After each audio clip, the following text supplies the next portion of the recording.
Good day, everyone, and welcome to our webinar today. I'm Jonah May, and I'm here with Rick Vanover, and we're going to be discussing 7 reasons why you should DRaaS in your cybersecurity toolbox. I was thinking, Jonah, while everyone's joining, I was trying to come up with a good backup or disaster recovery joke, but the internet let me down. So they're so bad, I'm not going to relay those to this group here today. So what I hear you saying is you were not prepared like you should be with your backups. Well, the backups are fine. It's the jokes about them. That's not, I am not liking what the internet is doing to me today. So I just want to save everyone from, these are worse than dad jokes. I'm not even going to go there. So they're bad.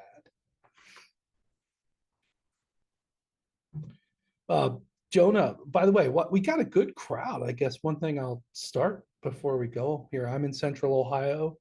You're in North Texas. I see some people on the line from upstate New York and all places in between. This is great. Yeah, one thing, Jonah, before we get started, I think I want to highlight is that, with the group we've got here, we are going to take some questions. We have a number of, we got some of your colleagues on the line as well. So I guess we'll prefer the Q&A versus the chat. The chat might get noisy, right? So, that's one way people can engage, because we got some things that we'll talk about that get people engaged a bit. Yes, definitely. Do you want to give people another minute or so? No, or let's do it. We should dive right into it. Let's not punish the people who are on time. Let's get into it, man. Let's do it. Fair enough. Yeah. All right. The MITRE ATT&CK matrix. Yeah. So, Jonah, when we did this topic of 7 reasons why you need disaster recovery as a service, one of the things that we thought was really important to bring up was really just making sure that the disasters that organizations are really going to deal with today, it's really a cyber attack. And we'll talk about this here a little bit more in a second, but it's just the numbers are telling us these are the threats that are out there. And I hope everyone's familiar with the MITRE ATT&CK framework, this knowledge base, this incredible resource of different behaviors, the different tactics that a threat actor will use. And it's really important to note that they will actually use more than one. I've debriefed of so many scenarios where, it's like, it really equates a lot to, I don't know if you watched that television show about air disasters and, those types of things. It's never usually just one problem. It's this led to that, led to that, led to that. A lot of times cyber incidents are really the same way.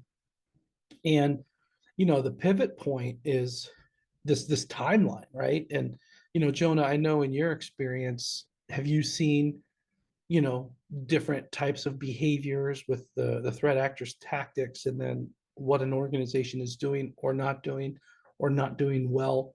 Do you see this timeline kind of play out in real life? I do. And in fact, I see it constantly evolving. In part based on what the organization is or isn't doing, but every day threat actors are getting more and more creative. And just look, it used to be back in the day, you never used to hear about exploits for iOS devices. And it's like every other week, there's a new security patch lately. Yeah. But that's, honestly, we should be patching anyways. But I've seen, I saw a smart TV bricked with a ransom, and things like that. And that's a different behavior. But, if you think about the attacker, how do you deliver something? Well, the phone is a great entry point, right? A lot of apps, those types of connections that happen, phones, endpoints, you name it, tablets. I'm even hearing of cars these days. Oh boy, that's kind of scary. That is, especially with smart cars, with they're super connected. My car will tell me I need to download an update. Please be parked and allocate up to 10 minutes where you're not using the car. Does those over the air updates, right? So again, think of the security and the supply chain of some of those types of things. There was a story a couple of years ago about a car wash that all the different sensors and stuff have a private Wi-Fi network that they connect to. But this individual one left all the defaults in place and it was hacked and taken over. So the control system was, and that's potentially loss of life when, because it was a drive-in type of car wash with motions and stuff like that. So it's like, you name it, these tactics are out there, and the MITRE ATT&CK framework knowledge base is really helpful, I think, as a really good starting point, is a really good reason of why the market needs disaster recovery as a service, because a lot of times on the right here, the organizational gaps are super hard to overcome, in my opinion, on one's own. And I think when we look about the market today, I talk to a lot of people, Jonah, I know you do it at Cyber Fortress as well, but we talk to a lot of people who, you know, the ask is very high on what they want to achieve, but then their internal ability to execute on all that a lot of times falls short. I mean, is that what you're seeing in the market? Yeah, agreed, especially because just the environment is always changing so quickly. And it is nice to see, of course, Veeam is always trying to address these new areas of potential attack or new vulnerabilities. I know there was a lot discussed in VeeamON back in May about some of the capabilities coming to Veeam to help address some more of this framework and new attack vectors. But it's just the landscape evolves so quickly. You just can no longer have the days where one person in your organization knows everything and can handle it all by themselves. Yeah, absolutely. And I think now's a good time to kind of quantify that, and what I mean by that is, if we take this MITRE ATT&CK framework, there are so many different behaviors that, if I'm the empire of one, there's the phrase, right? The jack of all trades, expert of none. I don't know if you've heard that, but I feel like a lot of times the audience we speak to, Jonah, gets so much put on them. And so I guess a data point here, and we'll ask the audience in the chat here, maybe go to the next slide. And actually, this one we will use chat, maybe. Let's I ask think we have a everybody. poll for this Oh, one, we have a actually. poll? We did figure At least out for those of polls. us, at least for those of us tuned in through Zoom. Oh, there we go. Oh, look at that. That's what I get for not being a panelist. I don't know how it works, but yeah. What do you all think? How many different behaviors are there in the MITRE ATT&CK framework? I do know the answer, but I can't vote. But nobody will win. I guess we'll say that. But when we were talking about this, Jonah, it was really important, I think, that when we simply quantify these different behaviors, and there's individual techniques, which is what I'm calling a behavior, right? So a technique would be a behavior, and again, it's always one thing and then another and then another. So Well, and I think we have a good question in chat while we're letting some more polls come in. What technologies does MITRE ATT&CK apply to? yeah, that's a very good one. I mean, I think it can go across the whole estate. I don't think any, critical system would be immune or inherently protected. I would just go as at the base level, really anything on a network would be a place to start. All right, and it looks like we have about 35 people who have answered. That number's still rising a bit, but 58% of people said 260 plus for the answer, which is correct. Yeah. By the way, the joke that somebody else dropped in, I'm stealing that one. Yeah, me too. That one's going in the book. Yeah, there's over 260. This is crazy. And when we look at some of these individual behaviors, things like, now I'm cheating, I'm looking at the list, right? Internal spear phishing, lateral tool transfer, man in the middle, account manipulation, drive-by compromise. And these are like, some of these have like over 30, like the discovery technique, account discovery, application window discovery. These types of things, just again, are weapons that the threat actor will use.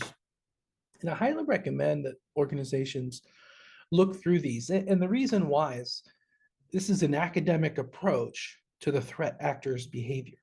And it's super important, in my opinion, to have that because they just are going to acquire information and then the tools to do their intent, which is create the impact over on the right. So things like data destruction, data encryption, those disk wipes, just remote control impactful things. That's the end game. And then usually there's things like a ransom that could be part of that to make the behavior stop. Now, Jonah, in your kind of cycles, right? We always, and this was one of the questions that came in about DRaaS helping against ransomware. It does help against ransomware. And the reason why this number, this 260 plus, is important is that a lot of times orgs can't do it on their own. So it makes a lot of sense to get really good help to get there. And I think that's one of the things that you guys are really doubling down on nowadays. Oh, yes, definitely. A conversation I have come up quite often when I'm helping out on the pre-sale side is the best way to address potential ransomware and attack vectors and protect your BAS and DRaaS workloads with us. And my answer is always kind of, well, you do a combination of the two. I mean, DRaaS is great. You get the lower RPO, you get the lower RTO. In some cases, it will protect you depending on how long you've been penetrated for, whether the actor goes in and tries to delete things from within Veeam, because I have seen that before. They'll, especially in the pre-multi-factor days, they would go in through PowerShell or even the console and go and wipe everything. And, in those cases, or where you're penetrated for more than maybe a couple of days, that's where BAS very much comes in handy, as nice as DRaaS is. And we're going to be talking about it today because you get that longer retention. You can get some of that insider protection and immutability, albeit much slower spin up times when you need to recover. Yeah, absolutely. That's the one benefit of DRaaS, and that, the a lot of people know these metrics here: recovery point objective, recovery time objective. A backup, even with instant VM recovery, or instant recovery, because it applies to physical now, and file shares. It's like I can never remember where Veeam is And SQL sometimes. databases. And SQL, thank you, thank you. The instant recovery is good, but replicas for image-based systems, like especially virtual machines, they are going to have a quicker RTO, the recovery time objective.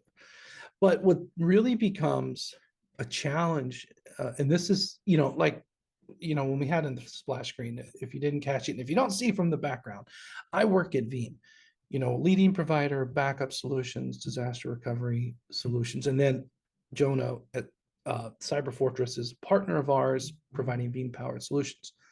Friends, I tell you, this is the big thing that I see as a difference in the market. A lot of times, again, some things you can't do on your own. Think of the MITRE framework and all the different motions and stuff. But it doesn't make sense to have to build all these different things on your own and get this different help. Disaster recovery in general is hard enough. So as a service, it's really attainable. But this is the secret that nobody tells you. Sometimes you can't go back to where you came from. And that is the most unfortunate surprise. A lot of times people find out in a ransomware or cybersecurity type incident. And the reasoning is, Jonah, is a lot of times that source data center becomes evidence if a law enforcement response is involved, or if an insurance premium is in the mix here, they're going to want to get to root cause and all of that. Think of yellow police tape wrapped around your source infrastructure. And this sometimes makes your textbook RTOs and RPOs just have to be thrown out the window because you can't go back to where you came from. And then you have this notion of an actual recovery period. How does that play out for an organization who's properly prepared? I think there's a big difference to be had. Oh, definitely. And, even just the technologies, like you were saying, instant recovery keeps getting expanded. I mean, if I remember right, when you guys dropped Veeam 12, there was a very long 30 or 40 page PDF with, I want to say, over 500 new features and changes to backup and replication alone. That's not even getting into the rest of your guys' product catalog. And, that jack of all trades, just they can't afford to take the time to keep up and implement all of those changes. Yeah. And, it is tough to stay current. And, a lot of times organizations struggle just to stay updated. Windows, Linux, never underestimate the value of a firmware update as Yeah, well. BIOS these days. Yeah, so low level code, all of that stuff is super important. And then when we talk about, some of the threats like the MITRE framework, the different techniques, if a known vulnerability is out there and it is leveraged, right? Again, then you're into the problem world. And then if you can't go back to where you came from a recovery standpoint, then you need to immediately have some new, you know, some new options on the table. And I think that's super important because options are the, you think about a textbook disaster, and a lot of times they kind of end into one kind of way out. And maybe as you go to the next slide there, good timing. I think that a lot of times we all grew up preparing for fire, flood, and blood. And I got to give a shout out to John Nicholson from VMware. That's his language. I've stolen it. I've been using it ever since, but I love it. And a cyber scenario kind of has characteristics of this, but yet also different characteristics of this. And what the way we kind of gravitated this wide range of unforeseen challenges and disasters is that they are consistently inconsistent. And Jonah, in your experience, I guess I've got one story in particular I'll highlight, but maybe do you have an example here that you would want to highlight? I mean, I'll just leave it at, you don't know what you don't know. And when you need to know it, it becomes especially a problem. And I've seen that whole consistently inconsistent. I've seen ranges such as far as like restores not operating at the performance they were expected or not having been tested and not having good backups to we're ready to spin up a customer into our environment, but their cyber insurance carrier is saying, no, in order for us to pay you out for the ransom event, you need to ship all of those backups on a physical server back to your production and restore it there. But meanwhile, that you're talking in their case, over 100 terabytes, it would have been several weeks to offload all that data, move it, rehydrate it. And every hour they were down because they were a large manufacturing company was like $4 million in lost revenue. Yeah, and that's the thing. They're consistently inconsistent in that regard. My example that I want to share is basically what I would call a disaster within a disaster. I was talking to an organization who had a ransomware incident inside of a natural disaster, a different type of natural disaster. Actually, it was when COVID hit for this organization. They couldn't get into their data center, and they were super distributed, so they couldn't travel to it as well. So then you think of scenarios like that where disasters within disasters happen, and that's a whole different set of problems, right? So I think that the takeaway here is that organizations need to prepare to have multiple ways out of a problem and get help on that. So one attendee came in and said, hindsight is 2020 when we think about these ransomware things. It does save you a lot of heartache and stomach aches and headaches to get there.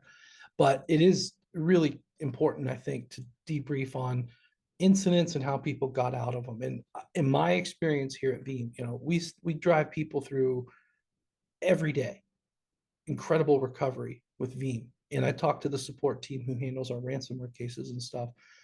But I'll say one click better is when there's a service provider in the mix. And this is one of the reasons why I've really doubled down on our service providers, talking with Jonah and his colleagues and others around the world, because I love this extra angle that you have, this super flexible way and ways you didn't think about maybe out of a problem. And I think that when we look at the hindsight, back to the one comment that came in here, that's so important, because when I talk to orgs who get through it, there's one of two ways it ends. Well, one of two main ways it ends. One, it's like, thank goodness I had a good backup, or thank goodness I had the service provider ready to help me respond and recover elsewhere.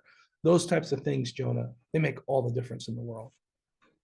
Oh, yes. I mean, going back to that story I was talking about, I remember our CIO and a couple people, were sitting next to me. They were on the phone with the customer and their cyber insurance carrier trying to explain what we could do, our capabilities, why we were beneficial in restoring faster than shipping that seed server, while, I was clicking away, recovering it in the background. So basically, once we got the all clear from the cyber insurance carrier of, okay, yes, we will pay out if you guys spin up into this sandbox. It was like, here you go. It's all ready to go for you. You just need to power on your machines and give these VPN credentials to your users. Right. And, again, sometimes some of those things are out of the control of the org, when you get that clear and that okay. One thing I'll highlight is if any of you on the call have not gone through a cybersecurity incident, one of the areas that I see a lot of people stub their toe or slow down on the response is they don't know who's in charge. They don't have like a really well baked out response plan, something like that. And a piece of advice here. Now, I'll say in especially in the US, public sector, like cities, states, counties, schools, they actually have that pretty well buttoned down for municipal reasons. But I see a lot of time in the mid and small part of the private sector just isn't a priority. Don't have an executive sponsor. Who can call a disaster? Who do we call for help? And as a piece of advice, I recommend you call your backup vendor, Veeam. If you have a service provider with the ability to, provision infrastructure on the quick, that's a good idea. Do you have a cybersecurity expert? Do you have response team? Those types of things are actually pretty important. And then if insurances are in the mix as well, those are really good things to pursue now ahead of a disaster, because trying to figure that out with the shaky hand is kind of rough. Well, and you're talking to small, medium businesses here. So you're mentioning a cybersecurity expert also, there's not just an in-house cybersecurity expert. I know plenty of companies that offer third-party stocks and SIEMs and will run your antivirus and monitoring in conjunction with you as a service. So that way you don't have to be the cybersecurity expert. Indeed, because, there's 260 different behaviors, and this is only when things go wrong. Then we also have to remember, what about the run state? I talked to one individual and he joked, but it's actually a sad state of the condition. The guy said, I'm in charge of everything that runs on power. So that's the classic example of jack of all trades, expert of none. That includes all of the, IT, but, this individual is in charge of air conditioning, phone. And why? Is because so much of that became like smart devices and it was all like on the network anyways. And so it all just kind of fell on him, and he just kind of joked, anything on power is my responsibility. So, and you just worry, can someone button all those, dot all those I's and cross all those T's? I don't know. And then the money comes up, which I think is another good thing. And wait, I would grab one of those bills, even if it's kind of hot, actually. Would you? I would grab that I one on would. the bottom. That one, I could probably still cash that at the bank and say something happened. But Yeah, looks like maybe one of the ones towards the top too. yeah, you could get that. I think You put I it think out quickly enough. Yeah, maybe I just jump on that fire. I could probably smother it. I would grab what I could. The takeaway is, I grew up poor, and I grew up poor in IT also. I'm still happy if I find a quarter in my couch. When it comes to like managing a budget for IT and things like that, it just to no end. I have managed budgets before when I was an IT manager. I manage different types of budgets now, but like wasting money on a idle second site. And when we say it's like smoking, I'm referring to cigarette smoking, and it's kind of like not a good idea to start doing that. And so my thought here is, it just doesn't make today economic sense to have that idle second site. This is a classic example of having a, scalable as a service model that can avoid any of those unnecessary expenditures, very much an OpEx model without that upfront capital investment of space and equipment. And then really just if you need it, engage these extra resources for DR. A lot of Well, and even if times, you have yeah, the second site, you might still consider the provider as a tertiary. I mean, can you guarantee that your second site is properly secured if the main site gets attacked? You know, is someone sharing a username and password? Is it on the same domain? Is it properly segregated? Or from a natural disaster perspective of it, is it geolocated far enough from your primary production resources that the same disaster won't potentially knock out both sites? very good point. I would actually assume breach is on the way. And what I mean by that is, again, the numbers are not in the world's favor of the likelihood of a cybersecurity incident coming one's way is very high, way higher than the fire, flood, and blood risk, you know? So the thought is, if the primary site was compromised, and to your point, Jonah, that's a very good point, all these different lateral techniques, especially things like account, privilege takeovers, just walk right into the second site. So it actually is a very valid point that it may not be, you know, resilient enough. It might be good for the, fire, flood, and blood type, but when it comes to cybersecurity, I don't think it is. And so that brings up a very good point. Just because you have the second site, I'm not saying ditch it. That's a fair shout. But basically, it might not be resilient enough from these cybersecurity threats out there when you think about these MITRE behaviors, for sure. And then you can take some of the other things that have happened, like there was, the big casino news a week or two ago. And again, that is another form of a disaster within a disaster of, there's brand reputation and there's an outage. And then it has widespread effects too. I mean, it was crazy. Restaurants weren't restauranting, and casino, that's a cash business, and that wasn't able to operate. So there's one thing of a downtime and an issue, but then there's this like very visible loss of revenue. And I think that, that's just crazy when you think about it. So it's like, how do we get there? And, that's the real takeaway. How do we prevent this nowadays? Oh, agreed. And, I'll jump to the next slide. I'm glad you mentioned some of the stuff you've mentioned earlier, because I almost feel like you were kind of reading ahead and referencing y'all's data protection trends report and some of the anecdotes you were sharing. Oh, snap. Yes. I got to be careful because, Jonah, you know me. I only have so many stories, right? But I do love me some data. And I mean that in a lot of ways. In particular, the data protection trends report. One of the things that I got to give a big shout out to Jason Buffington from Veeam, also a fellow Texan. I don't think he's on this call, not attending today, but Jay Buff, who, along with Dave Russell and colleagues throughout Veeam, Dave and Jason used to both be industry analysts. Dave was at Gartner and Jason was at ESG. And when they joined Veeam, we kind of saw, we have all the different analyst reports and analyst data, but we kind of felt like there's some that we want, and then there's some that we don't have, and then some of those needs are set. And so we actually commissioned a number of different reports. The data protection trends report is one, the ransomware trends, the cloud trends, and Salesforce trends. But 3 data points that are highlights I want to focus on.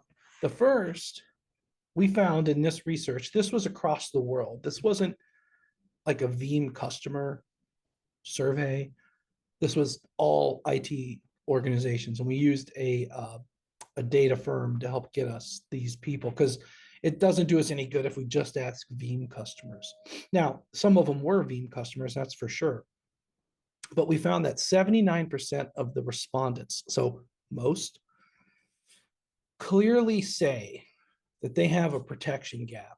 And this gap is something that we've had as a thing we're trying to fix in the world. Meaning, let's first start with a definition. When I say a gap, what I mean is this is what the business expects, and this is down here, less than that is what we have implemented.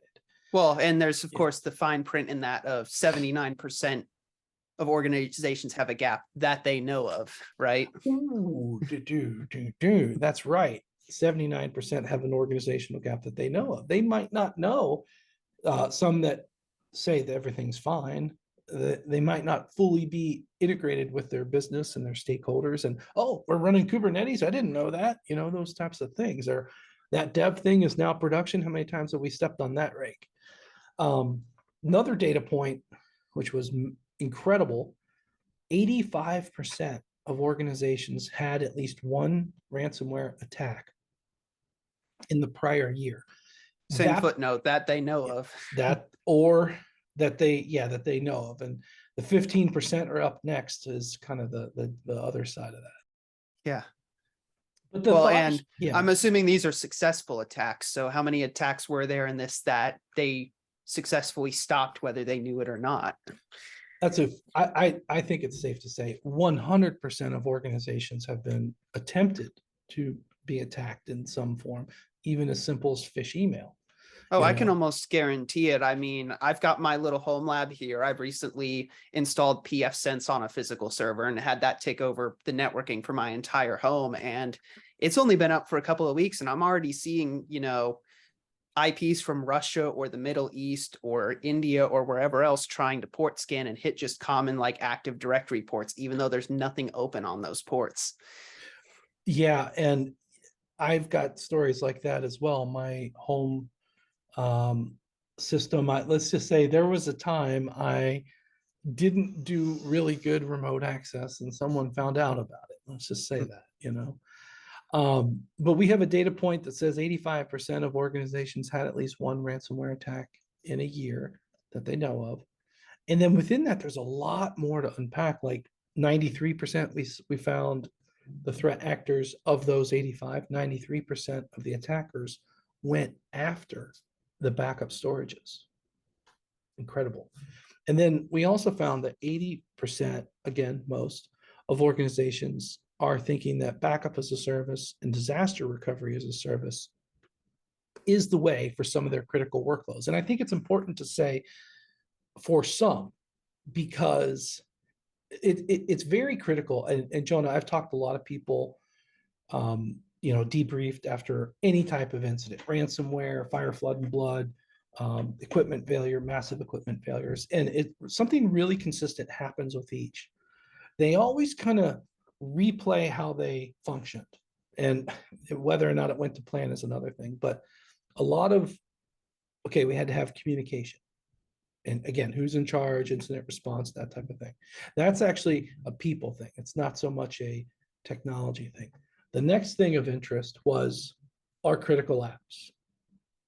And that segment there was really broken into like gotta have right now and then gotta have next. So think of two blocks there.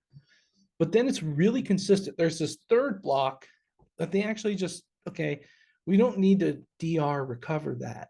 And that third block is actually very large in terms of number of systems, terabytes, whatever you want to call it. They don't always pull that through a DR exercise. And I see that really consistently. So like there's this must have, and then the next part, and then there's this, okay, we really don't need to DR that. So again, if you would take these data points, ask yourself a question, do you have a gap? Then knowing the data that ransomware and other types of cybersecurity incidents and the MITRE behavior is crazy high risk. And then say, well, what do I need to do to get through an incident? Just answering those questions right there, those two questions will go really far to giving an organization the resiliency they need. So yeah, those are a couple of data points I think that can give organizations, in my opinion, some informed decision. For the reality of what we see and what I see is the people who get through it best have as a service resources to get there. Oh, goodness, Agreed. my eyes. What is that? Oh my gosh. I was just going to say, I do see a lot of cases where organizations are coming to the as a service model because they experience some sort of attack and they find their protection gaps. One I can recall from several years ago was they were using not Veeam, but a competitor product, and everything was writing to tape, and that was their main restore medium. So they did at least architect everything in a way in which they said they were able to recover all of the data they needed. But they told me it took them like 18 months to do about 15 terabytes of data because the 18 tapes were months. just, yeah. Oh my gosh. And they were in the that's final bad. stages of recovering the last of the data when they were coming to us and looking to move to Veeam and get something a little more resilient Mm. and better performance for their restores and their money. But are you flexible? We are very I flexible. can't take my eyes off of this. I I guess mean, that's the I'm not takeaway flexible, here. but we as a company are flexible. Yeah. I Don't ask just, me to do the splits. no, I can't do anything that Mr. G is doing here on screen. This is absolutely interesting. I could watch that all day.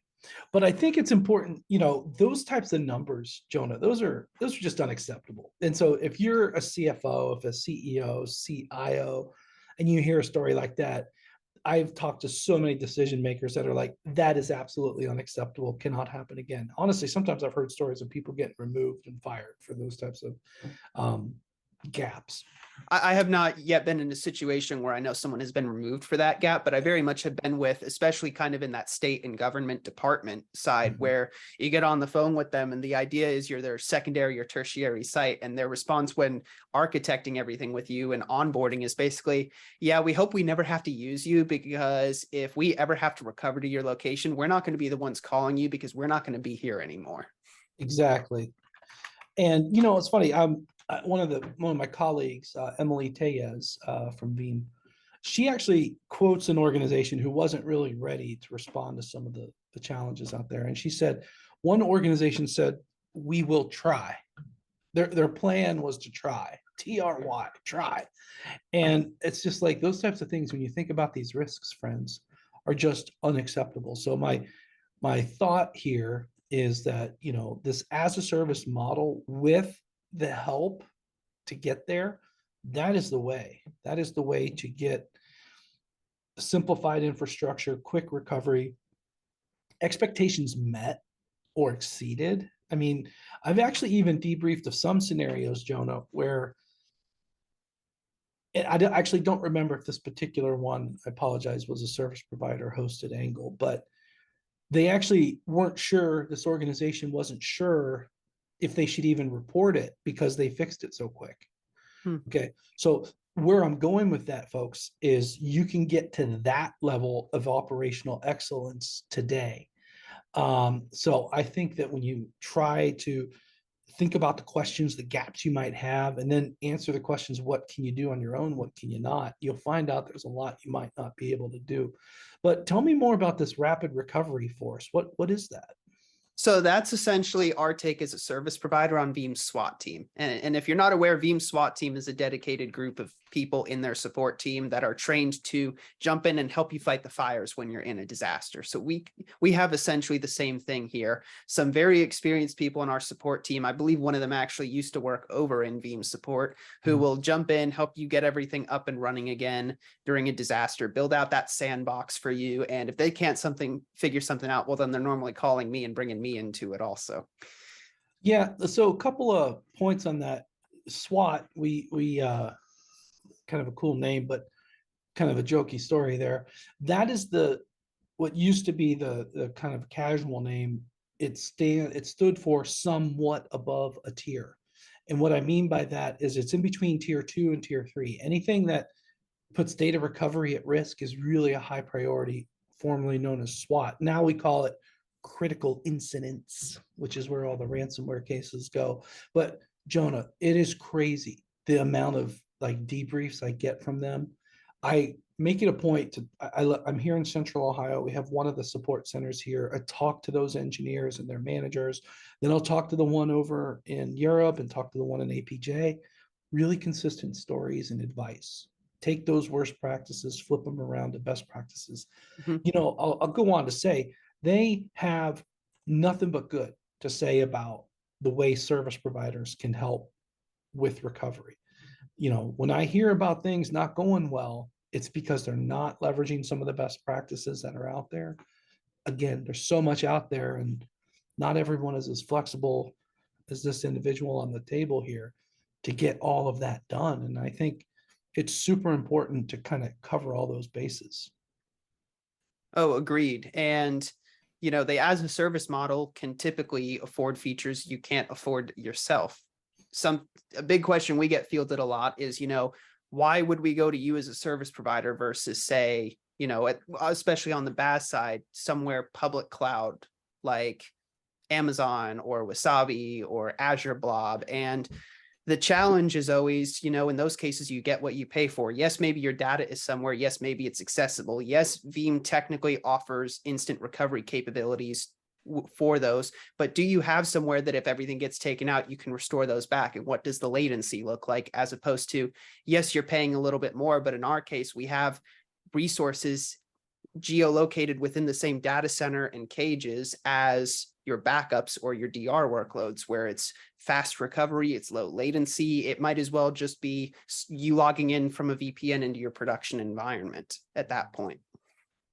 Yeah, agreed on all points here. And the rapid recovery force and the Veeam support, I think, so go to the next slide, is really an important reminder that knowledge transfer and getting the right knowledge and people on the task is the productivity enhancer that I think a lot of people are missing. And what I mean by that is jack of all trades, expert of none. I learned a long time ago in my professional career, Jonah, to get work done through other people. Now, that doesn't sound like I'm just a bossy boss type of thing, but what I mean by that is build a team of people who are smarter than me and know who to call for the experts. And what we do in community, Jonah, like the Vanguards, the Legends, and the Veeam MVPs, right? Every single one of those people, the Veeam 100, are way better at the Veeam stuff than me, right? So I learned a long time ago to just line up these experts. And I think that the knowledge transfer, that's something I've adapted in my personal and professional life. But I think that really fits in the disaster recovery as a service model as well. Agreed. I mean, knowledge transfer all day long. You can watch some of these webinars, you can read some of our content, or even some of Veeam's as a new release is coming up. You can kind of hear the what's coming in the new release or what's new. Or you can go to our growing help center of articles and Veeam's help centers and knowledge bases. But at the end of the day, there's a lot of information to distill there. And while a lot of it or all of it may be accessible to you, you're not necessarily going to know what's relevant to you. And I know our marketing, and I'm sure Rick, yours does as well to an extent, tries to distill what they think will be relevant to the largest user bases. But at the same time, everyone has their own little niche, and it's going to be a little different at every site based on their needs and their environment. Oh, 100%. And I'd go one step further, that there's a lot of noise, and sometimes you have to filter through that. And then actually, I should have started with this really with the call here. There's an opportunity to talk about these things high level, but it gets very specific very quickly. So when we say 79% of people have a gap, that kind of requires that we understand what's going on. What do you have? What are your risk points? What are your entry points? Who's using it? Those types of things. And that knowledge, it matters. And so, like I said, it gets real specific real quick. Yeah, something I've heard with Veeam actually is in a conversation with a brand new customer trying to architect and implement their setup. There's 1,000 ways to get around the mountain with Veeam and all of its capabilities, but our goal in helping you is to figure out which way works best for you. I'll say it another way. Veeam is a lot like a bicycle. Your experience is 100% predicated on the terrain in which you use it. There we go. We're all about these one-liners today. Cool. So yeah, I guess we're getting close. I mean, final call for any questions we should say as well. This model, this is the type of thing, when we think about all the opportunity that disaster recovery as a service gives you, this preparedness, right? The money comes up. I like to say, bring your own data, BYOD, but how you do it is important from a business standpoint. So there's a whole debate about CapEx or OpEx. And again, think of the second site, money wasted. Think, to Jonah's point, that the second site has the same security profile as the first site, which is bad, or the risk factor is the same. I think that the OpEx model is the way to go. And I'll go one step further, Jonah. I'll say that the cloud is a model. It's not a specific location. So The OpEx model that you can get with disaster recovery as a service is basically a cloud model. It doesn't always have to start with A, friends. So the thought here is that we are looking at a model that will not break the bank. And again, to my previous point about disasters, it always kind of cuts into segments. What are those first two chunks that we really care about? And your business managers will appreciate this. And I think, Jonah, the scale comes into play for this. And this is an area where I know you and your colleagues really can help organizations scale their disaster recovery, and really probably more as well. Right. Well, and I think too, for the use case, in most organizations, it's much easier to justify an OpEx spend for a CapEx spend when it comes to IT infrastructure, at least for backups and disaster recovery. Because I think in a lot of financial groups' heads, CapEx is much easier to digest, especially when you're looking at a company valuation, when it's something that you can say, yes, we spent lots of money upfront here, but in turn, it generated us all of this revenue because we're using it to provide services or sell services directly. But you don't really see that on maybe a cybersecurity or backup or DR side, where a high upfront spend is just resulting in a high upfront spend. They don't necessarily see the value in having those resources or justifying those resources until an actual disaster, as opposed to going with an OpEx model where it's a subscription. It might be a lower cost, even if it's month over month. That's typically a little easier to get approved in my experience. And the other angle, I guess, for those of you on the phone, if you're looking for that conversation starter to take to your decision makers, one, ask yourself if your organization is digitally transformed. Chances are you are. And then that almost predicates that, from a survivability standpoint of the organization, we have to be able to carry on if something goes horribly wrong. And then the second thing is, if you think about the money either model, CapEx, OpEx, the best way to get organizational support is to talk to the organization. The most well-run internal IT orgs that I see in my professional practice are those who are lockstep with their application and business and business unit teams. Example, spoke to a manufacturer. They were a government contractor for like military, let's just say precious materials. And they provided precious material suppliers to, they also had public sector, but they did a lot with the Department of Defense as a supplier. This organization, you would think, so political with all the government contracts and stuff. No, it wasn't a challenge. Their internal IT org was lockstep with the business, and they had a cybersecurity, lack of a better word, business partner assigned to IT operations. And I'm like, that is beautiful. This group was really tuned in, no surprises, well aligned with the business. And when they had that alignment with the business and the security team, they were able to really embrace anything that came up if they needed to scale, invest, or even de-invest on things. There was really no surprises. Back to the availability gap. I think just talking to your colleagues in the organization about the capabilities and get a hold of their expectations. That is a great way to start either aligning it or working to solve it. And gone are the days of us versus them, Jonah, that's for sure. Yeah. And I know a lot of organizations can have those challenges still, though. And in fact, I kept waiting for the but as you kept saying all those great things. Well, and the funny thing is, Jonah and I actually practice this. I guarantee you, this is only like 25% of the way we planned it. But I always just kind of, take some of these points, a couple of good comments that came in, and which, by the way, one comment just came in about the 3-2-1 rule. Came in privately. That's a great one. A lot of orgs don't have an offsite copy. That's a red flag nowadays. Think fire, flood, and blood, and think ransomware. So Jonah and his colleagues can help you with that. But I think, Jonah, that's really about it. Anything else on your end that we wanted to cover? I think we touched a little on it earlier, but someone asked in the Q&A, is there a scope or count of unknown threats that are threats out there? And how do you account for those unknown threats? That's a good one. So threat intelligence is a very good practice, a best practice. I like to read all the CISA advisories, the CISA. So it's CISA.gov. And if you go there, you can get all kinds of information about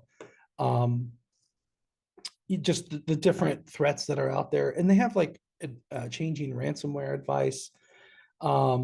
But like there's no shortage of good resources there. And at a minimum, sign up to get their email alerts. That's what I do. And there's products that come through there that I don't use, and so I don't have to respond to. And then another good resource really is your anti-malwares research labs and things like that. Those are also good things, but actual cybersecurity intelligence is very effective. And at CISA, that's where I get all my good info.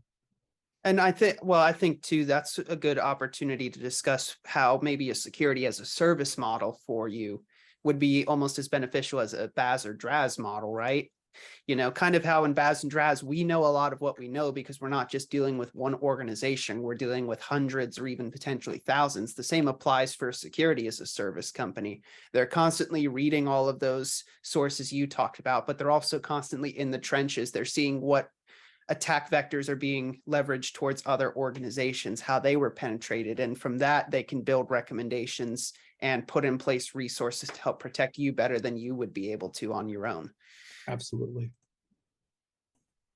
Yeah, and I guess I think I can put this in the yeah, it's CISA. Just go to their CISA news and advisory, cybersecurity alerts and advisory at CISA.gov, CISA.gov. I mean, again, you can't do it all by yourself. And I think actual threat intelligence is good. I think a partner that can help you respond is good. That's always the part that's the hardest, is the response, especially when it doesn't go as planned. So no, I think that's a good set of advice here. And then again, I feel like, do we have any questions, Jonah? I'm looking through the other sheet right now, but anyone, if you have a question, drop it in right now for Jonah and myself.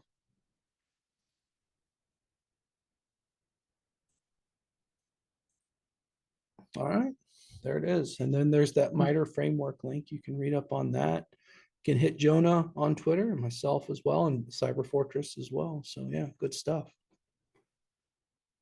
Any other comments on your side, Jonah? Just, another great opportunity to learn the Veeam product a little better and whatnot, if you're wanting to, and to get to know the community. It's a little late for signups, but later this week, there is the first annual Veeam Community Hackathon. And notice I say first annual because there will be hopefully annual hackathons in the future based off this first one. It'll be interesting to see what people come up with, because I know already, especially amongst some of the Veeam employees, you have like Jorge de la Cruz, who comes up with a lot of useful Grafana dashboards or other enhancements just using publicly accessible APIs. And based on some discussions I've seen amongst some of the teams already in kind of their planning for the event kickoff on Thursday, they have some great ideas in the works already of ways to just make Veeam easier to use or enhance the existing products through those public APIs. Absolutely. And, Jonah's referring to something at our community hub. So community.veeam.com. You will see there's a banner at the top with the hackathon. And then we also have a dedicated cybersecurity space there to talk about these types of topics. So, as well as an automation desk, if that's your world. And Kubernetes Corner, if you want to play that, and Cloud City, if you're looking to get Cloud City. Yeah, we have some fun. And you'll see the cat here behind me, Alfred, is central to all of that. So I couldn't do that without the community. Jonah's an active member there as well. So no, that's a great shout out, Jonah. Thank you for that. All right. Anything else on your side? Nope. I don't know that I'm seeing any other questions come in for the most part. All right. Well, I think at this point, I'll go ahead and wrap it up. I'd like to thank everyone for attending here today. And that concludes our webinar today, I think. Yep. Thanks for having us, guys. And thanks for coming, Rick. It's always a pleasure having you Oh, join us for these. of course, man. Cheers.